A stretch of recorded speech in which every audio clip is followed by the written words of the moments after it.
जळगाव जिल्ह्यातून आधीच एक केंद्रीय मंत्री आहे, परंतु आता याच जळगावमधून आणखी एका खासदाराला केंद्रात मोठी जबाबदारी मिळणार असल्याची चर्चा सुरू झाली आहे. जळगावचे दोन खासदार स्मिता वाघ आणि उज्ज्वल निकम, परंतु या दोघांपैकी एका खासदाराचं नाव सध्या थेट केंद्रीय मंत्रिपदासाठी चर्चेत आलंय. विशेष म्हणजे या चर्चेच्या पार्श्वभूमीवर अमित शहा आणि त्या खासदाराची भेटही झाली आहे. त्यामुळे जळगावच्या राजकारणात एकच प्रश्न चर्चेत आहे: जळगावला खरंच आणखी एक केंद्रीय मंत्री मिळणार का? आणि जर असं झालं तर एकाच जिल्ह्यातून दोन केंद्रीय मंत्री देण्यामागे भाजपचं नेमकं राजकीय गणित काय आहे, याकडेही सगळ्यांचं लक्ष लागलेलं आहे. मग या दोन खासदारांपैकी नेमकं कोणाचं नाव मंत्रिपदासाठी चर्चेत आलंय?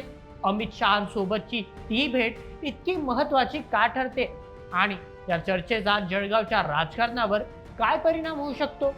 या सगळ्या प्रश्नांची उत्तरं जाणून घेऊया आजच्या व्हिडिओमध्ये. आजच्या बातमीचे लेखक आहे मेहुल मराठे. तर मित्रांनो, सध्या देशाच्या राजकारणात केंद्रीय मंत्रिमंडळाच्या संभाव्य विस्ताराची चर्चा जोरात सुरू आहे. संसदेचं पावसाळी अधिवेशन संपल्यानंतर मंत्रिमंडळात काही फेरबदल होण्याची शक्यता व्यक्त केली जात आहे. त्यामुळे कोणत्या नेत्यांना केंद्रात संधी मिळणार, कोणत्या राज्यांना अधिक प्रतिनिधित्व मिळणार आणि कोणत्या चेहऱ्यांना मोठी जबाबदारी मिळणार, याकडे सगळ्यांचं लक्ष लागलेलं आहे. आणि या चर्चांच्या केंद्रस्थानी आता जळगावचं नावही येऊ लागलं आहे. कारण जळगाव जिल्ह्याचं केंद्रातील राजकीय प्रतिनिधित्व आधीपासूनच मजबूत आहे. लोकसभेत स्मिता वाघ आणि रक्षा खडसे या दोन खासदारांचं प्रतिनिधित्व आहे, तर राज्यसभेतूनही जळगावशी संबंधित असलेले उज्ज्वल निकम केंद्राच्या राजकारणात आहेत. त्यातच रक्षा खडसे या सध्या केंद्रात राज्यमंत्री आहेत. त्यामुळे जळगावला आधीच केंद्रीय मंत्रिपदाचं प्रतिनिधित्व मिळालेलं असताना आता याच जिल्ह्यातून आणखी एका चेहऱ्याला केंद्रात मोठी जबाबदारी मिळणार असल्याची चर्चा सुरू झाली आहे. परंतु ही चर्चा केवळ राजकीय अंदाजापुरती मर्यादित राहिलेली नाही.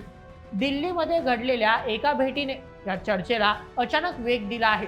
केंद्रीय गृहमंत्री अमित शहा आणि जळगावशी संबंधित एका खासदाराची भेट झाली आणि केंद्रीय मंत्रिमंडळ विस्ताराची चर्चा सुरू असतानाच ही भेट झाल्यामुळे त्या खासदाराला केंद्रात मोठी जबाबदारी मिळू शकते अशी चर्चा राजकीय वर्तुळात सुरू झाली. आता असा प्रश्न साहजिकच पडतो की अमित शहांची भेट झालेला हा खासदार नेमका आहे तरी कोण? तर मित्रांनो, या नावाची सध्या केंद्रीय मंत्रिपदासाठी सर्वाधिक चर्चा सुरू आहे. ते नाव आहे उज्ज्वल निकम. तर निकम यांचं नाव या चर्चेत आल्यानंतर आता त्यांच्या राजकीय प्रवासाकडे पाहणं महत्त्वाचं ठरतं. ते पारंपरिक राजकीय पार्श्वभूमीतून आलेले नेते नाहीत. देशातील अनेक गाजलेल्या खटल्यांमध्ये सरकारी वकील म्हणून काम करताना त्यांनी आपली वेगळी ओळख निर्माण केली.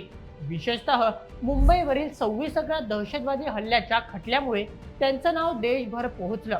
त्यामुळे कायद्याच्या क्षेत्रातील प्रदीर्घ अनुभव आणि राष्ट्रीय पातळीवरची ओळख ही निकमांची सर्वात मोठी जमेची बाजू मानली जाते. याच प्रतिमेचा विचार करून भाजपने 2024च्या लोकसभा निवडणुकीत त्यांना मुंबई उत्तर मध्य मतदारसंघातून उमेदवारी दिली.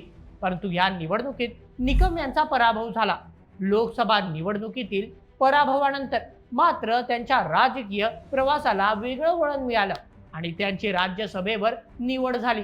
म्हणजेच आता निकम थेट केंद्राच्या राजकारणाचा भाग आहेत आणि अशा परिस्थितीत केंद्रीय मंत्रिमंडळात कायदेशीर आणि प्रशासकीय अनुभव असलेल्या चेहऱ्याला स्थान देण्याचा विचार झाला. तर निकमांचं नाव त्या यादीत येणं साहजिकच आहे. आणि याच ठिकाणी पुन्हा एकदा जळगावचा मुद्दा समोर येतो. कारण जळगाव जिल्ह्याला केंद्रात आधीपासूनच रक्षा खडसेंच्या माध्यमातून प्रतिनिधित्व मिळालेलं आहे. त्यामुळे निकमांना केंद्रात संधी मिळाली तर जळगावचं केंद्रातील राजकीय वजन निश्चितच वाढेल. त्याचा परिणाम फक्त मंत्रिपदापुरता राहणार नाही. केंद्रातील निर्णय प्रक्रियेत जळगावचा आवाज अधिकच मजबूत होण्याची शक्यता आहे. उत्तर महाराष्ट्राच्या राजकारणातही भाजपला त्याचा राजकीय फायदा घेता येऊ शकतो. मात्र इथे एक गोष्ट पुन्हा स्पष्ट आहे की ही सध्या शक्यता आहे, निर्णय नाही. अमित शहांसोबतची भेट आणि मंत्रिमंडळ विस्ताराची पार्श्वभूमी यामुळे चर्चेला जोर मिळाला असला तरी निकमांच्या मंत्रिपदावर अधिकृत शिक्कामोर्तब झालेलं नाही. त्यामुळे आता या संपूर्ण चर्चेचा सर्वात महत्त्वाचा भाग म्हणजे भाजपच्या राजकीय गणितातून ही शक्यता किती मजबूत दिसते हे पाहणं.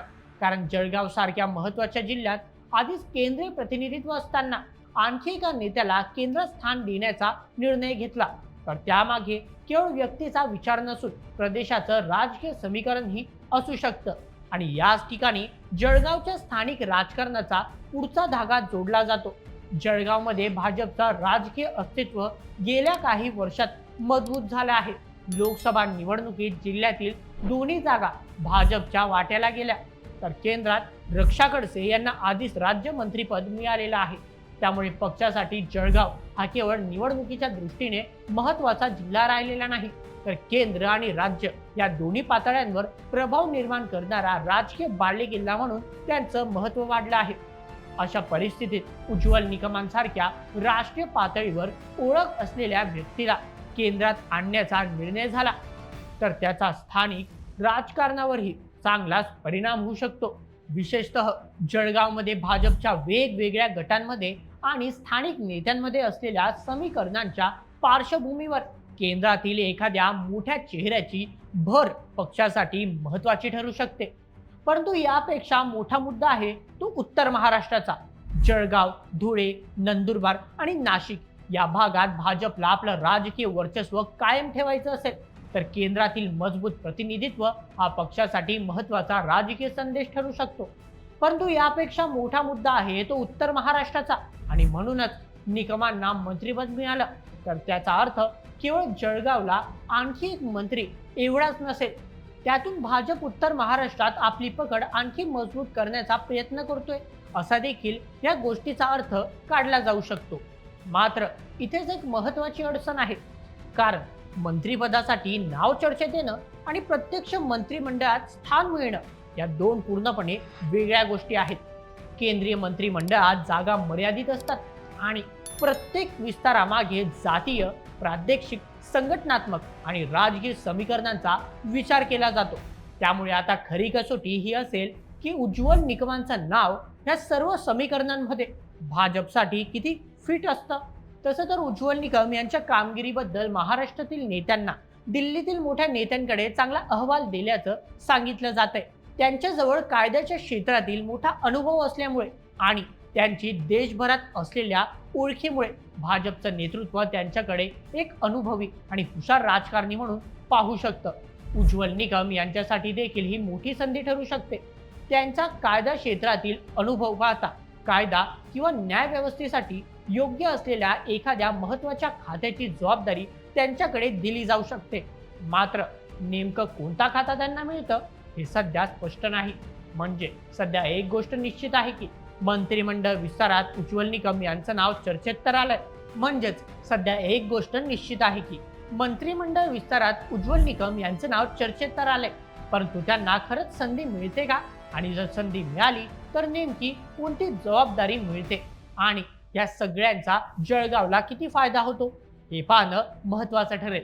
मित्रांनो, या विषयावर तुम्हाला काय वाटतं? तुमचं मत आम्हाला कमेंटमध्ये नक्की कळवा, आणि अशाच व्हिडिओसाठी सबस्क्राईब करा बोल्ड एमएच आपल्या यूट्यूब चॅनलला. धन्यवाद.